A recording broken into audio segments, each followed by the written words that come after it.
नमस्कार दोस्तों, मैं भाविनी मिश्रा अपने चैनल में आप सभी का एक बार फिर से स्वागत करती हूँ। कैसे हैं आप लोग?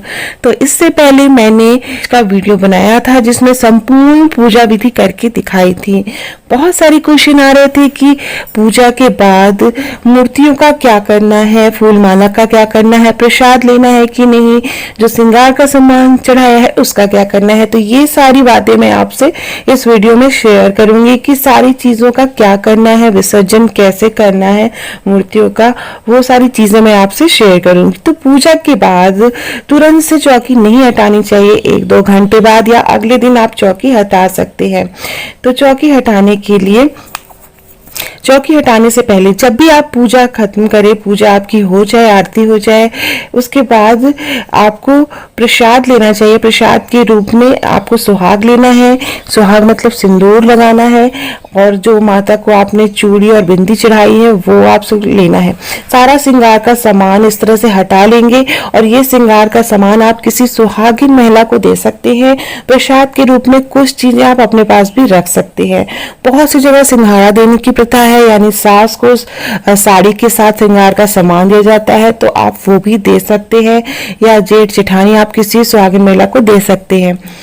अब जितना भी प्रसाद चढ़ाया है उस प्रसाद को तो पूजा के बाद आप हटा के घर के सभी सदस्यों में बांट दीजिए।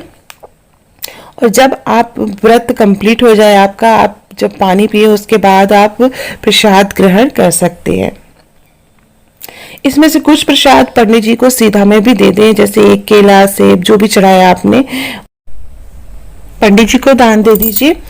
तो जो भी प्रसाद है वो पंडित जी को भी दान दे सकते हैं, उसमें से कुछ पोर्शन। ये जो फूल माला है, ये सारी चीजें, इन सब को हमें विसर्जित करना है। तो सारी फूल माला मूर्तियों में इस तरह से एकत्र कर लेंगे। आपने जो भी अभिषेक किया है, जो भी जल चढ़ाया है, वो सारी चीजों को विसर्जित करना है।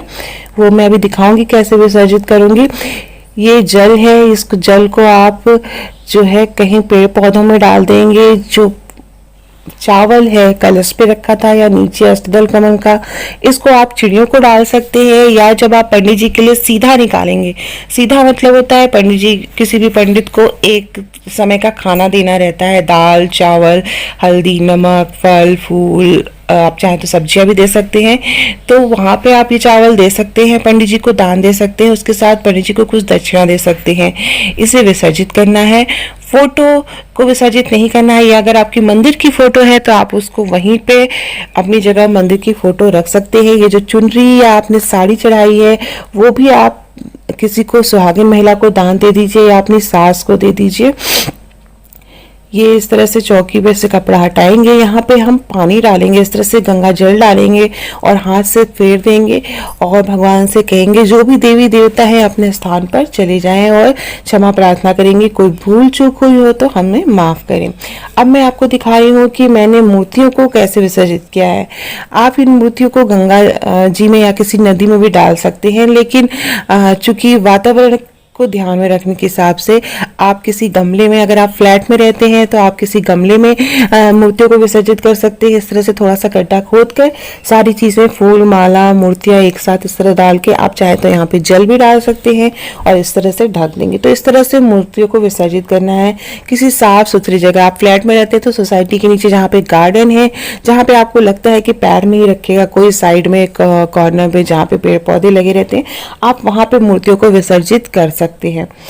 तो ये था संपूर्ण कि हमें पूजा के बाद क्या करना है। बड़ों का आशीर्वाद जरूर लेना है पूजा के बाद, और ये सारी चीजें हैं। बहुत से लोगों ने पूछा है कि सास को अगर हम विडो हैं तो हम श्रृंगार की थाली कैसे देंगे। तो आप उनको साड़ी दे दीजिए, उनके पसंद के कपड़े दे दीजिए, और जो सुहाग का सामान है वो आप किसी सुहागिन महिला को दे दीजिए। अगर कोई नहीं मिलता है तो आप रख लीजिए, आप रख लीजिए। और जब भी कोई मिले, आपको लगता है जेठ जेठानी या ननद जो भी सुहागिन है, आप उनको बाद में भी दे सकते हैं।